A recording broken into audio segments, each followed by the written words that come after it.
International Holocaust Remembrance Day is commemorated annually on January 27th, marking the anniversary of the liberation of Auschwitz-Birkenau concentration camp in 1945.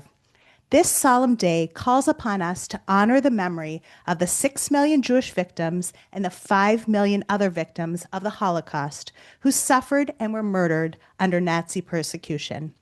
It serves as a powerful reminder of the consequences of anti-Semitism, intolerance, and unchecked hatred, while challenging us to not only to remember the past, but to reflect on our responsibility to uphold human dignity. Tonight, we have the privilege of hearing the remarkable story of Holocaust survivor Greg Shershnevsky, shared by his daughter, Dr. Rose Berkun. Rose will recount the unimaginable choices, sacrifices, and extraordinary courage of two heroic women whose bravery saved the life of infant Greg. Dr. Berkun is a board-certified anesthesiologist and a fellow of the American Society of Anesthesiologists. She earned her medical degree from the Jacobs School of Medicine and Biomedical Sciences and completed her residency at UB, where she now serves as Associate Program Director and Associate Professor of Anesthesiology. We are deeply thankful to Rose for sharing her father's powerful and deeply moving story with us this evening. I would like to extend our sincere thanks to the Permanent Chair of Polish Culture at Canisius University, and especially Mary Lou Wyrobek, for partnering with us tonight. Thank you as well to Wendy Weisbrot, Manager of HERO, who oversees our Speakers Bureau, of which Rose is a valued member. Sharing her father's story with students in the community. To the JCC for hosting us this evening and for providing our technical support. I'd also like to share an upcoming program. Next Monday evening at 7 p.m., we will host Dr. Samuel Casso, Norton Professor of History at Trinity College. Dr. Casso will speak about the translation of Warsaw Testament, written by Rokel Auerbach, a journalist, literary critic, and one of the 3 surviving members of the Oneg Shabbos, the clandestine archival effort of the Warsaw Ghetto. This memoir is based on her wartime writings from within the Warsaw Ghetto and on the Polish side of the occupied city. Registration for this online program can be found on the Buffalo Jewish Federation website. Thank you for being here tonight. It's my pleasure to welcome Dr. Rose Berkun. Thank you so much, Lauren. Thank you for this wonderful introduction. Hello, everybody. Thank you for coming. I'm just overwhelmed how many people turned out on this snowy, slippery day to hear my dad's story. It's very special. And thank you to everybody who is joining us on Zoom. You're going to hear an interesting story about my dad. For the last 10 years, he was the one telling the story, but his health is failing somewhat. So he passed me the baton, and hopefully I can fill his big shoes and do as good of a job as he always done. So this is a story about Holocaust, but not Holocaust in general. It's about a story, how it affected one life. There were 6 million Jews that died in Holocaust. And this is a story about one of them, a little boy who was only a couple months old, who survived because of the courage and bravery of 2 women. One was his mom, Rose Katz, and the other one was a woman, Polish Catholic woman, who saved a Jewish child. She risked her life, and you will hear about that, to save a Jewish baby. So my father was born in, okay, no, it's not working.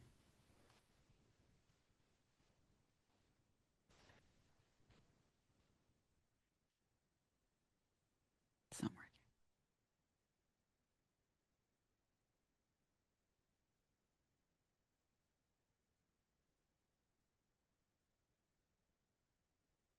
Yeah, okay. No, I'll do it. Okay. Okay. My father was born in Vilnius, which is the capital of Lithuania. He was born in April of 1941. At that time, Hitler already invaded Poland and invaded Lithuania. So at the time, Jews were already identified. They had to wear the Star of David. They lost their jobs. Students could not go to school, and uh, they were being forced slowly into the ghettos.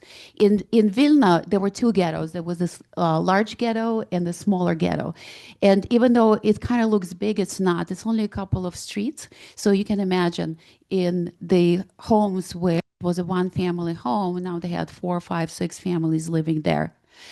Um, this ghetto became was destroyed, and everybody who lived in that ghetto who was hurted in there was killed.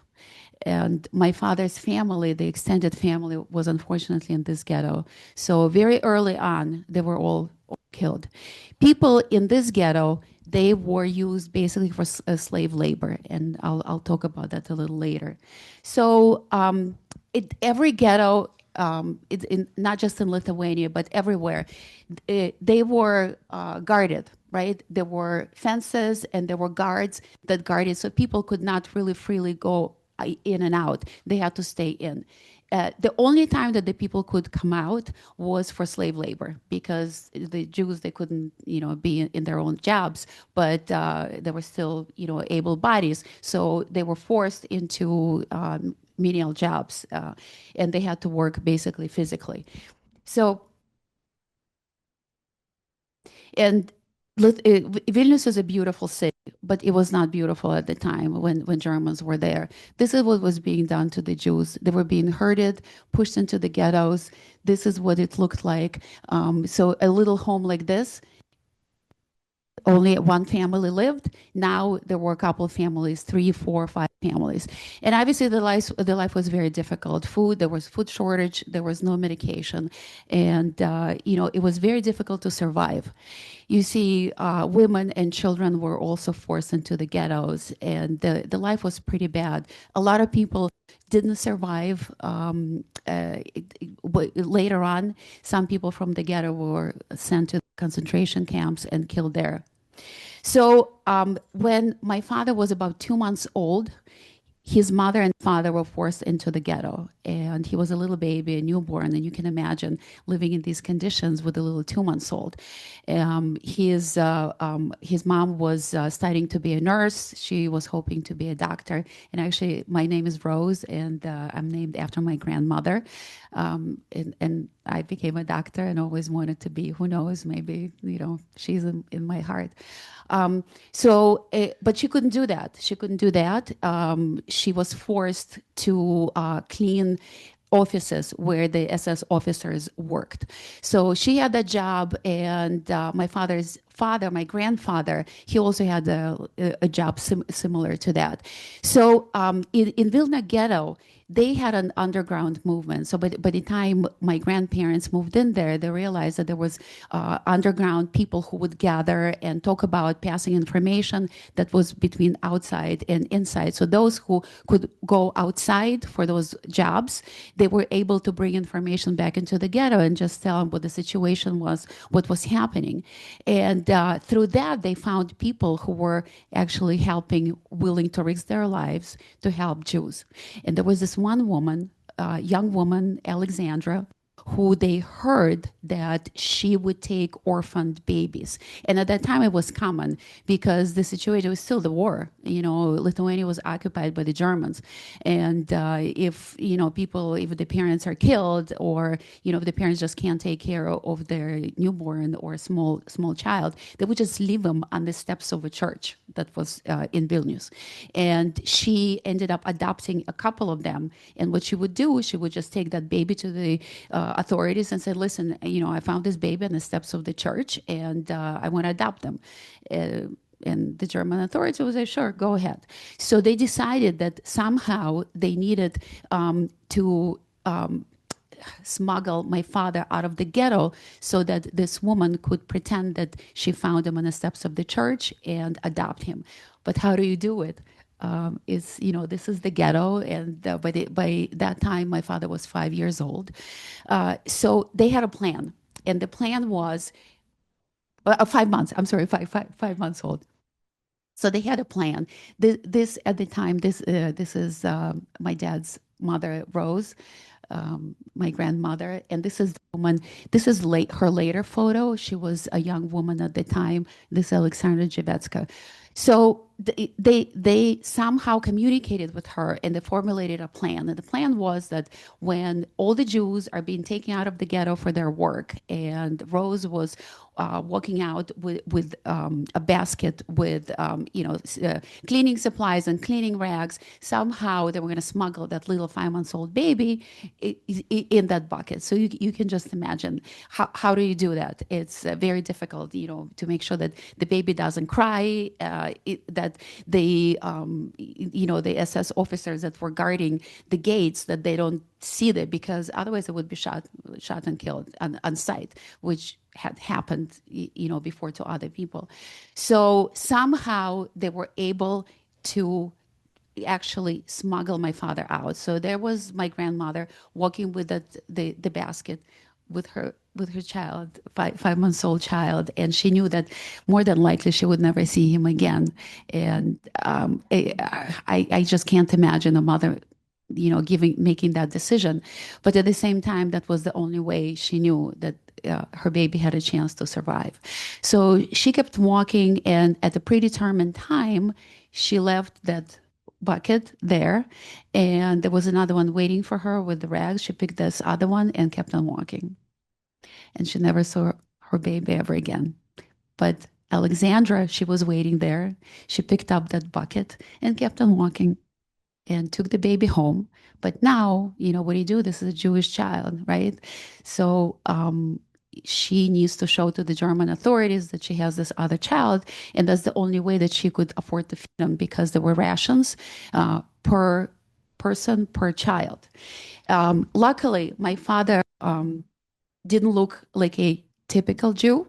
He was blonde, blue eyes, and he was not circumcised. So she took him to the German authorities, and she said, well, I found another baby. I want to adopt him. This is a little Polish baby. I want to adopt him. The Germans looked at my dad, and yeah, he looked, like a little Polish baby. They said, okay. So, but she went even further.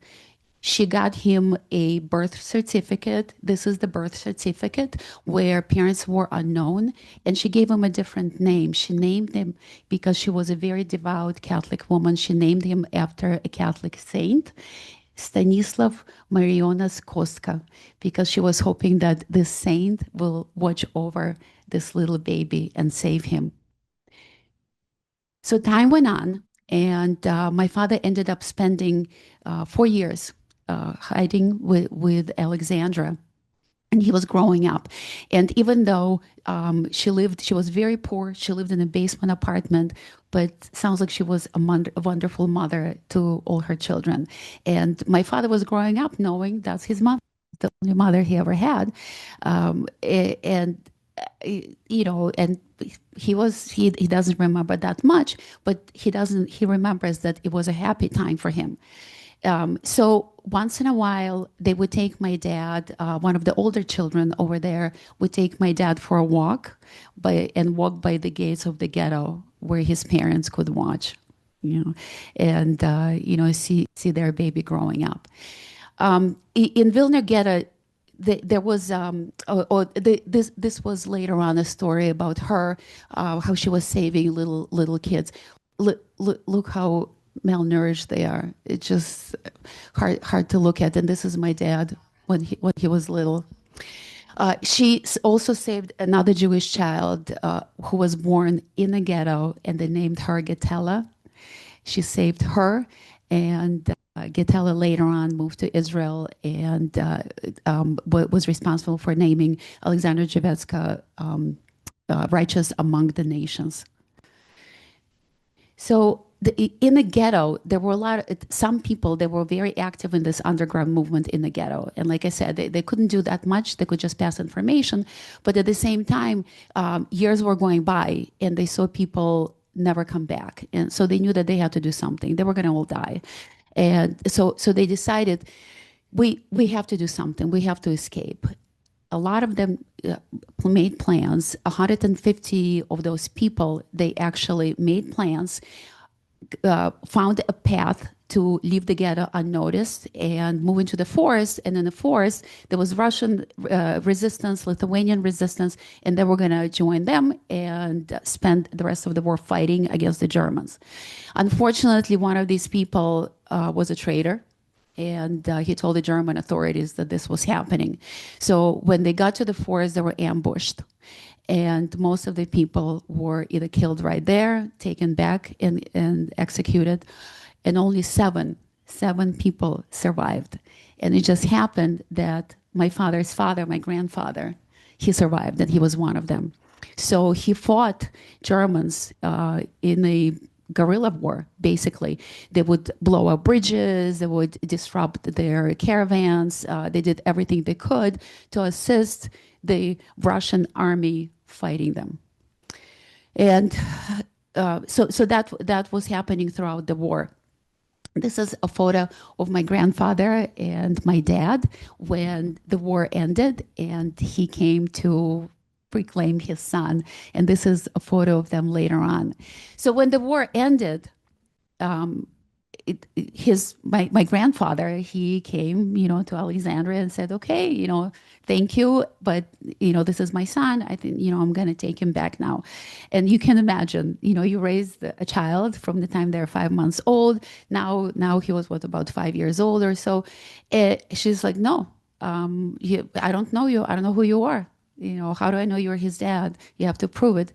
And it took a long time for his father to finally prove that, yes, I'm his dad. And eventually she didn't have a choice, and she gave up her son pretty much. Now for my father, that was his mother. So all of a sudden, it's very traumatic. He's growing up, he has siblings, he has a life, and all of a sudden his mother is taken away from him. So that was very difficult for my father. And he didn't take well to that. But at the same time, his personality, he was very mischievous, and he found a way to come back and see his mother. So for the first couple of months, his father would take him to the kindergarten and, leave him after, he would leave him, close the door, leave him there, and just assume that, okay, his son, was there, and then he would pick him up in the evening. And after a couple of months, he wanted to see how his son was doing. So he went to one of the people who worked there and said, oh, how is Greg doing? And they said, what do you mean? He hasn't been here. He's like, what do you mean he hasn't been here? Well, we haven't seen him. He's like, okay. So he decided to spy on his little boy. And the next time he took him to the kindergarten, he pretended he left, but then he did not. And he was watching to see what my father did. So as soon as my father thought that his dad was gone, he opens the door and ran straight to his mom's, Alexandra's house. And, once his dad found out, he put a stop to that and said that, that we can't do that anymore, and made him go to the kindergarten. So after that, my father, he still saw Alexandra, but less and less frequently. And because the time was a very difficult time, his father was helping to rebuild the country because the country was destroyed. He did not really spend that much time with my father. So, and by his nature, he was not a very nurturing man. So all of a sudden, my father is ripped away from his mother, and he doesn't have anything else, basically. So he ended up spending a lot of time on the street, just, doing nothing, hanging out with other kids who were on the street. And that time was not a very good time for my father. He would go to school, but then he would skip school, and he started smoking when he was 10 years old. It was not good. And that continued up until he started working as an electrician. In USSR, at the time was USSR, you could complete 8 grades and after that go to trade school. So he went to trade school, became an electrician, and started working.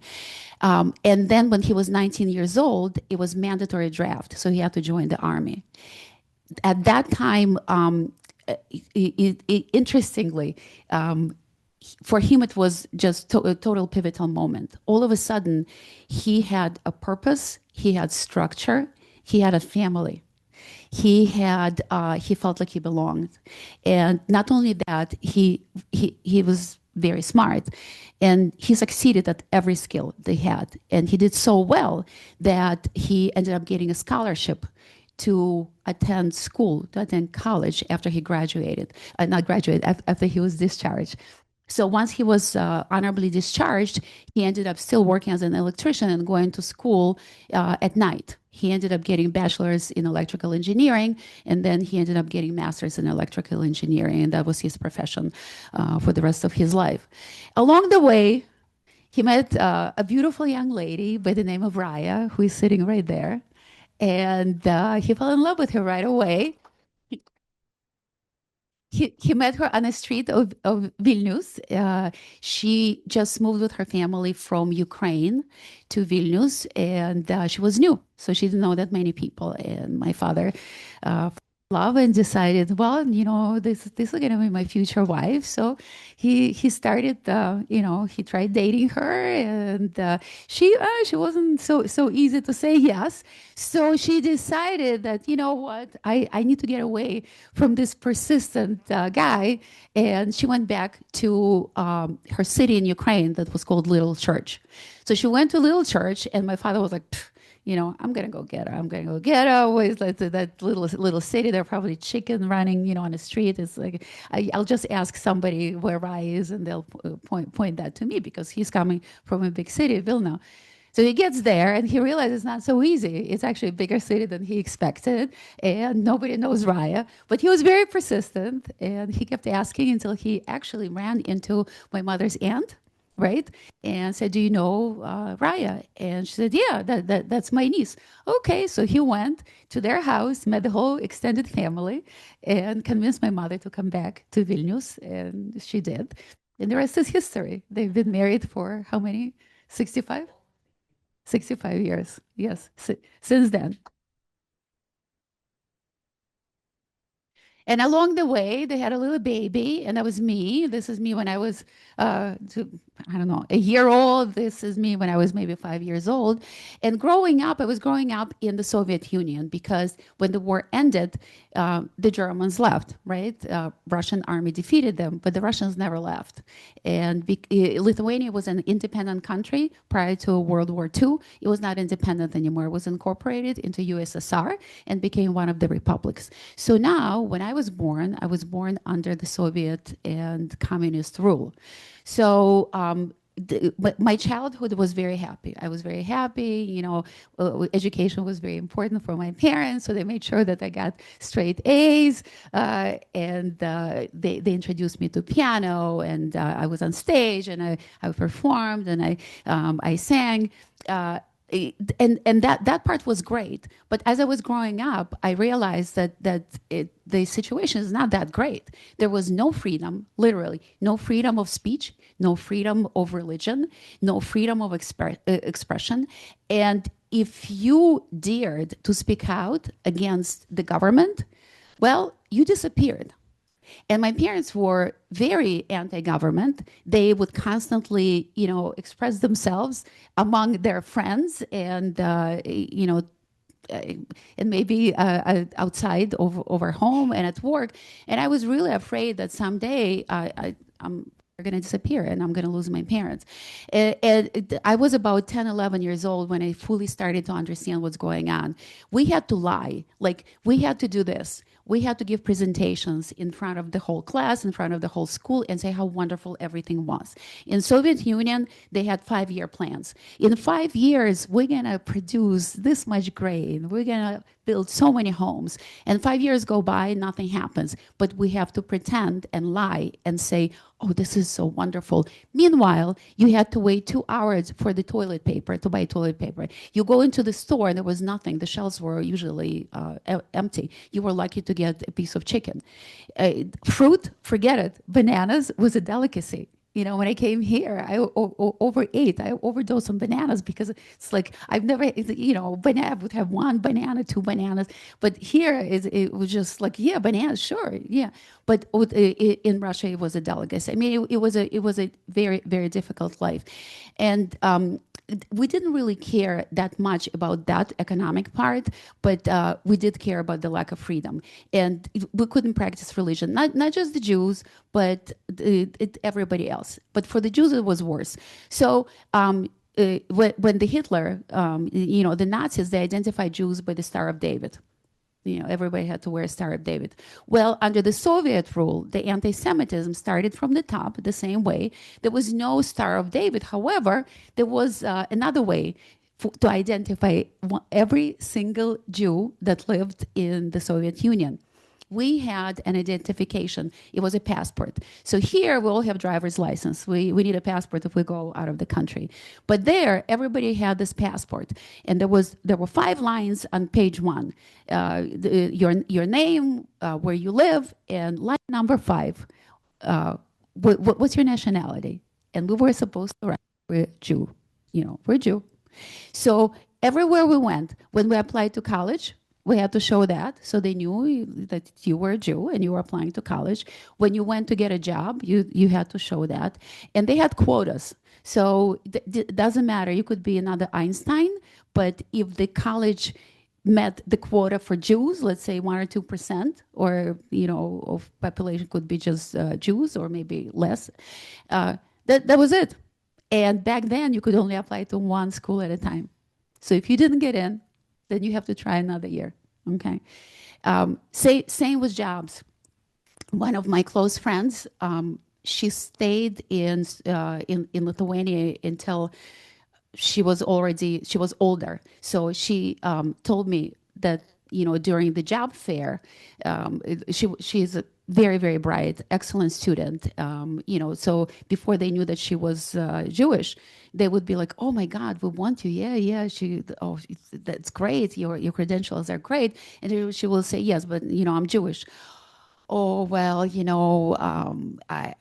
don't know. Maybe the job is not available anymore. So it was terrible. It was really terrible. So I started pushing my parents to leave, and they had a life there, whatever it was, and they were working. They had a circle of friends. They had family, and it was a very difficult decision for them to leave. And I'm forever grateful that they did. And finally, they decided, okay, we have a child who we want her to have a good future, and we're going to leave. So they decided to leave, and here we are in the United States. We saw the Statue of Liberty, and this picture is terrible, but this is the first picture of us. I mean, I look awful, but everybody else looks okay. So this is what we looked like when we came here, and we had nothing. The Jewish Federation helped us for 4 months, and but it didn't matter because there was so much hope. It was one of the best moments when we came here to this country. We came straight to Buffalo through the refugee resettlement program. And when we came to Buffalo, the snow was probably like 7 feet tall. And also, we spent one day in New York City. So in New York, I'm like, oh my God, this is America. This is America. I love it. And I love big cities. Vilnius is a big city, very cultural. I'm like, oh my God, this is great. And, and then the next day we get to Buffalo. And I'm like, oh, where are the big tall buildings? As we're driving from the airport, and I'm thinking, oh, this is just the area around the city, the sub, and then we get to one of those little homes, and I'm like, oh, this is Buffalo. But it didn't matter. It didn't matter. It was great. I was just thrilled to be here, and we started kind of like making a family, so and making a life for ourselves. My father and my mom, they worked really hard to study English because they came here. They didn't speak any English.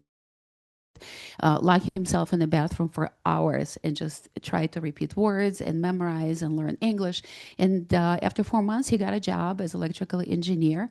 That job didn't work out, but then he moved to another job, and he was there for the rest of his career, right? 30 years. He spent 30 years in the same job. And it was very interesting. He was in energy management as electrical engineer, and he traveled all over the country managing big stores and big companies, their energy, the lights and the heating, how it turns on, how it turns off. So he did that. He made plans for that. And that's what he did for many, many years. And I was growing up. I did the normal things that kids do here. I didn't speak English either, and it took me a while to kind of come out of my shell and start speaking and interacting with people. So that's why I still have an accent, because it took me a while. I was 15 when I came here. So I went to prom. I did all the normal things. I went to prom. I went to college. I went to UB undergrad. I went to UB Medical School. This is my graduation from UB Medical School. And my parents were always there. Whatever I did, they were always there. They supported me in every way they could. They supported me with studies. They supported me financially. So I'm forever grateful to them for all their help. And then, I started growing my own family. I got married. My husband is sitting right there. His name is Robert, and I had children of my own, and now I have three boys. One is the oldest one is 33. He is graduating from surgery residency, and he's moving back to Buffalo. He's going to be working at Children's, so I mean at Sisters. So I'm very happy about him. My middle one, his name is Ryan. He's 29. He decided to live in Asia. He lives in South Korea. He has his own company, tech company. So he can work from anywhere, really. And he just loves being there. And my youngest one graduated from law school at the end of last year, and now works in New York City as an attorney. And here we are. This is us. We do a lot of fun things together. This is us in Miami last year. So this is my oldest, Ben. This is Ryan, and this is Jason, and that's Robert over there. And they're getting older, and they're starting to date. So our family is growing. We don't have any grandchildren yet, but hopefully we will soon. So now they two of them are dating. So Jason's girlfriend, they've been dating for 10 years now. And this is Ryan's girlfriend, Izzy. This is Natalie, and this is Ben. And he is just starting to date. She has this new girl that I like a lot. So hopefully that will last. And we do a lot of fun things together. We do fun. I used to do a lot of fun things together with my parents. We would do. A lot of cultural events together, and also whenever I had a presentation or I did something, they a lot of times they supported me. So I went on. I'm involved in a lot of different things. I'm a past president of New York Society of Anesthesiologists. This is my acceptance speech. I got a distinguished volunteer award from UB Medical School. This here is UB Doc Hers. It's networking. Networking Society for Women in Medicine that I founded, and it's in its 11th year right now. So this is networking for just women physicians, and I also do a lot of speaking engagements, for anesthesia, and this is just one of them. That's in New York City at the second largest anesthesia conference in the United States. So basically, this is a story about how the sacrifice of two women saved one life, and what happened from that life. Just like a seed, you put it in the ground and the tree grows.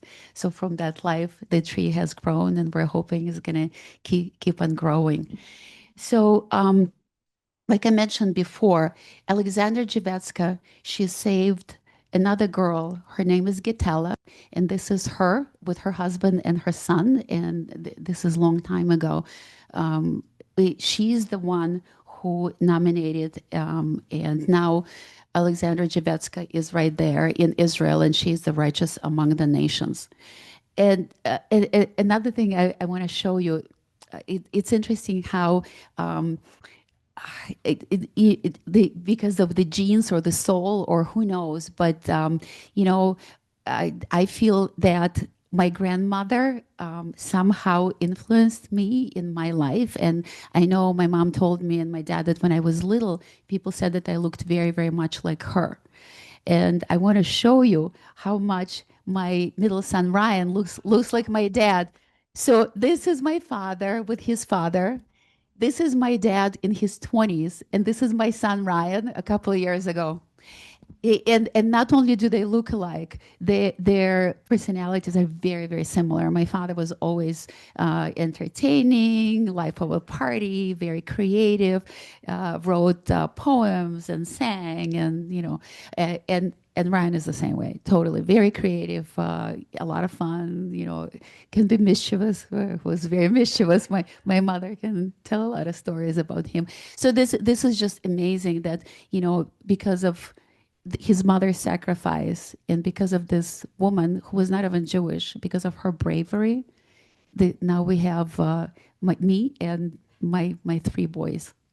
And I'm very proud of my parents just as much as they're proud of me. They're both black belts in Taekwondo. Yeah, here they are, doing their thing together. And and life goes on. Like I said, we have a lot of fun, we have a lot of laughs. And this is our kids in Miami on our friend's boat. We had a lot of fun there. So that's it for me. And basically, life goes on because of sacrifice of people. So and now we'll take questions, and I'm gonna sit with my dad so he can answer.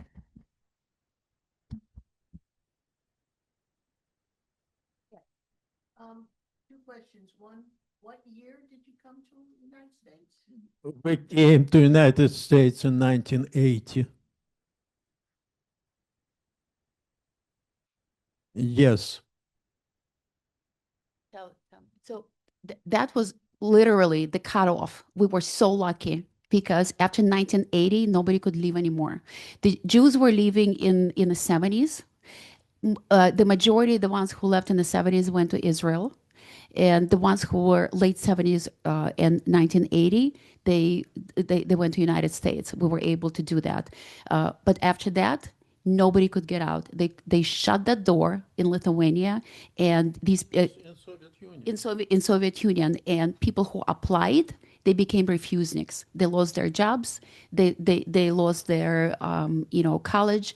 They lost everything. It was horrible for those people. So we were so fortunate to be able to get out. Into America, there was an older woman. Yeah, that was my grandmother. That was my mother's mother. Yes. So she came with us. Yeah. The four of us came. Four people, and I took my old mother with us, and she lived with us for 14 years here in the United States. This story supposed to be not about me. I am not a hero of this story. This lady, Alexandra Zhivetsky, she is hero of this story. Without her, I would not be here. Without her, Gitela Gittelman would not be in Israel. She was knowingly risking her life because hiding Jew punishment was death without any question, right on spot. And she was risking her life. She became my mother because she was Polish, and I was 7 months old when I ended up in her apartment.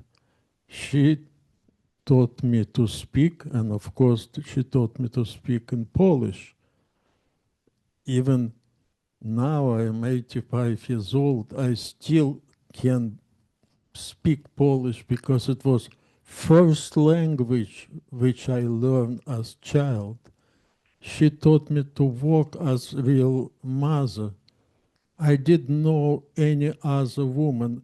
Rose told you that during escape from ghetto, about 150 people group was ambushed, and most of them were killed on spot. Among killed was my mother. My mother survived. So I didn't know any other woman. She became my Mateńka in Polish, mommy. So she is hero of this story.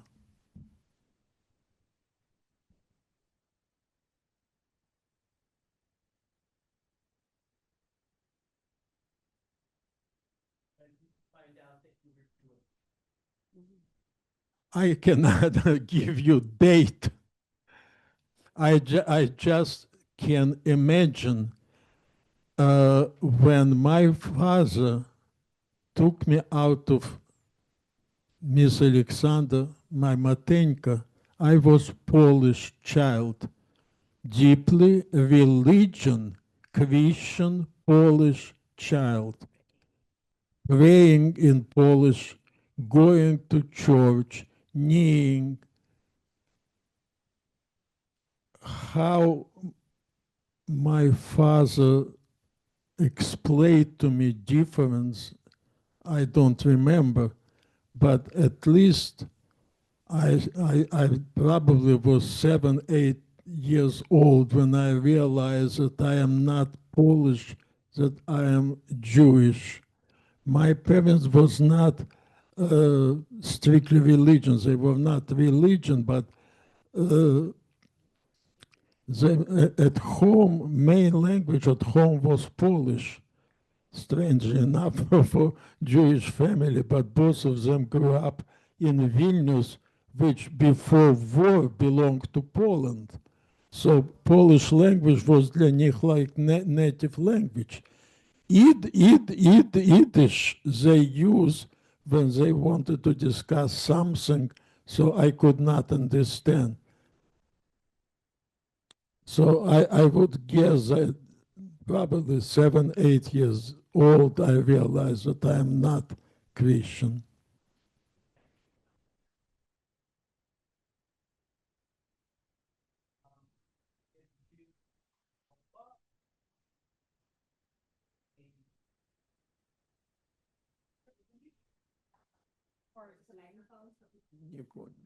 The question is whether my father retained the relationship with Alexandra, and yes, he did. Yeah. Because, excuse me, my father was very decent, honored person. He realized what pain he caused Miss Alexandra taking away her child. And at that time, it was very painful for him to cause that pain. Therefore, they never became closed. Instead of being thankful to her for saving her child, he was causing her that pain, and it caused that pain to him. So they never became close. He never encouraged me to visit her, but he never ever persecuted, or not persecuted, discouraged me from visiting. After war, I don't know how she managed, but she moved to 3 different apartments, and somehow I knew she probably sent me greeting cards for Christmas or another Christian holiday or saint that day, and I knew addresses.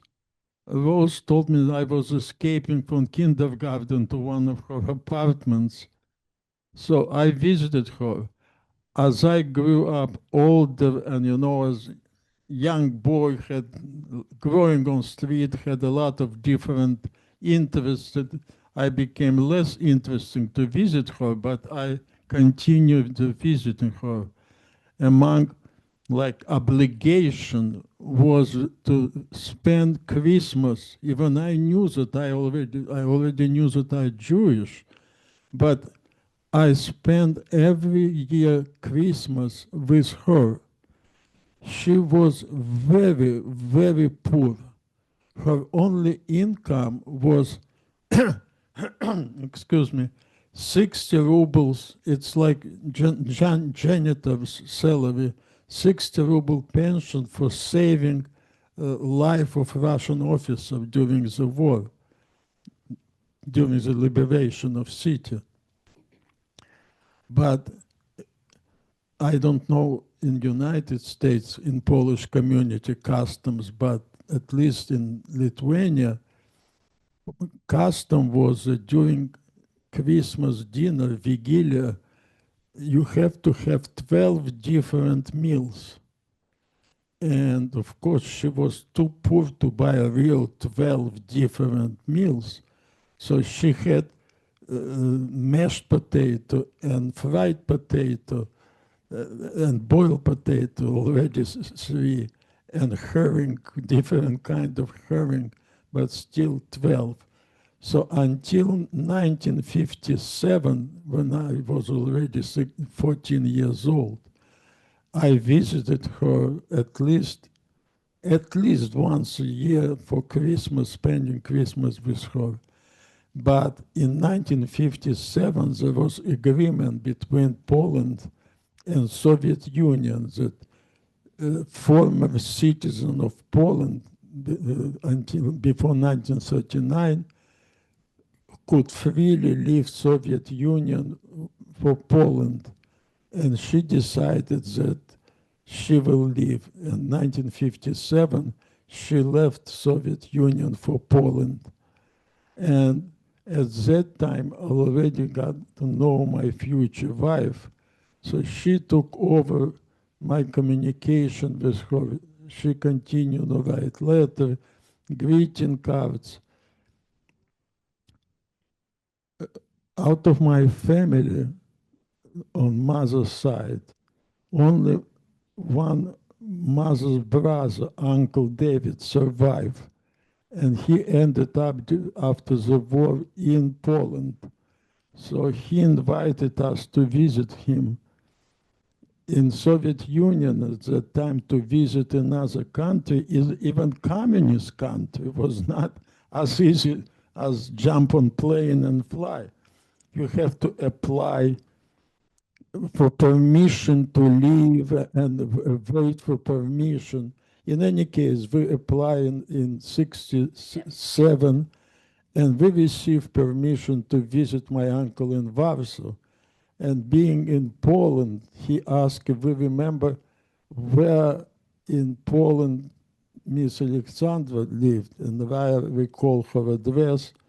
And we drove through entire Poland to another city, Poznan, and we found her living in retired nurses' dormitory.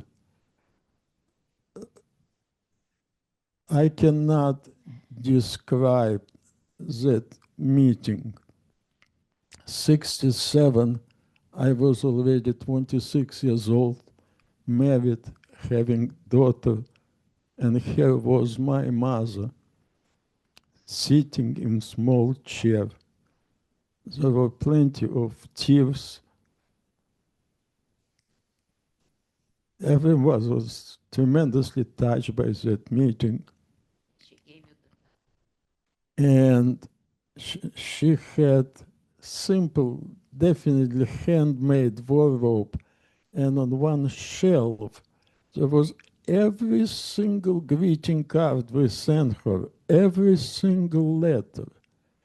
And she found, Rose showed the birth certificate on my false name, Stanislav.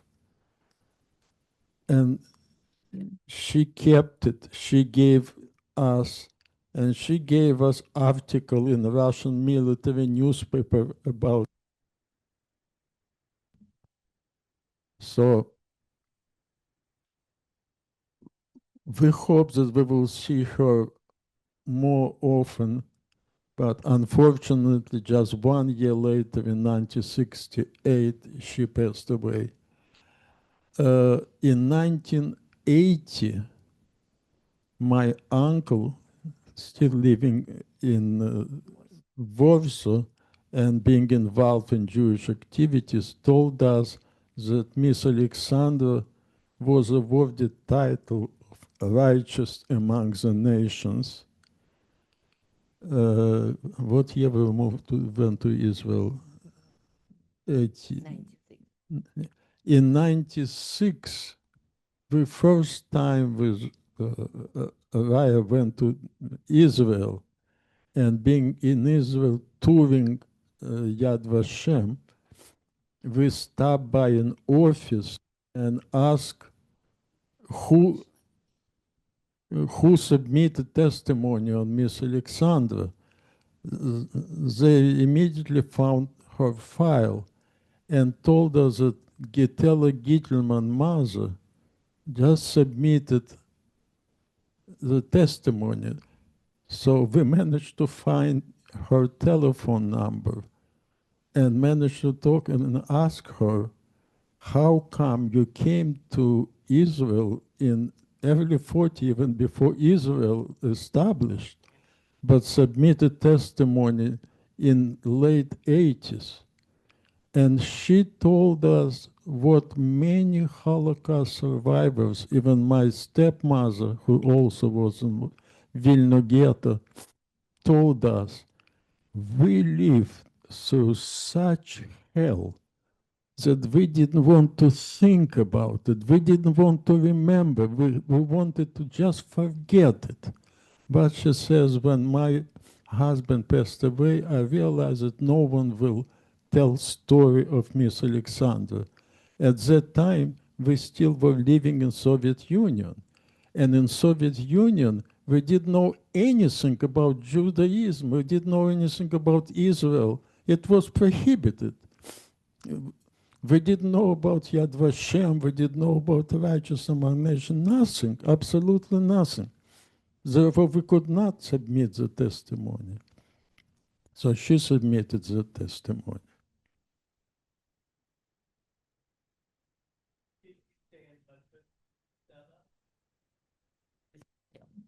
Did you stay in touch with Gitela? No. Just once Vilnius Jewish Institute asked me to get in touch with her, and on their behavior, I sent her a letter. But we were not in touch.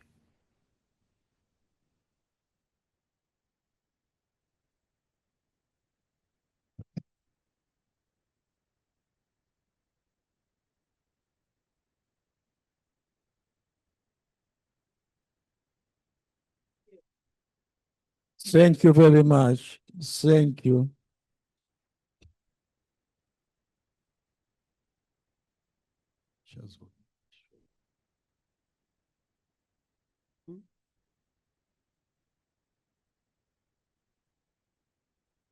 So, Greg, just so you know, in America, we do pretty much the same thing you just talked about, but our parents spoke in Polish so that we wouldn't understand what they were talking about.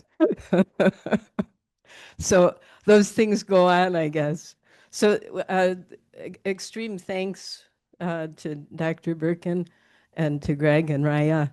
A beautiful, poignant story that was told about the unthinkable sacrifice that your mother made in order for you to be safe, and the heroism of Pani Alexandra. So thank you very much. It's been quite a few years that the Permanent Chair of Polish Culture and the Holocaust Education Resource Organization have been cooperating together in running these programs, and they're always quite remarkable. So we're happy to continue in that tradition. Again, UN Holocaust Remembrance marks the liberation of Auschwitz and the beginning of the end of the brutality and evil perpetrated by the Germans and the horrors of World War II, and especially the Holocaust. Yet amidst the great darkness in the world at that time, a light shone in the life of Greg Shershnevsky in the person of Pani Alexandra Jewecka. We're grateful today to hear his daughter, Dr. Rose Berkun, tell his poignant story, and especially grateful that Greg and Raya chose to come to Western New York and to bless this community with the talents which they so richly shared and continue to share. We're grateful to Penny Alexandra and pray that she rest in peace as an integral part of our understanding that one person can make a difference. So we recommit here to being a light to those around us, and we pray for your continuing recovery. So he almost didn't come today, but we're happy that he was able to. So thank you very much, and to Lauren and Wendy and Armand, thank you for letting Canisius participate with this. So, very good.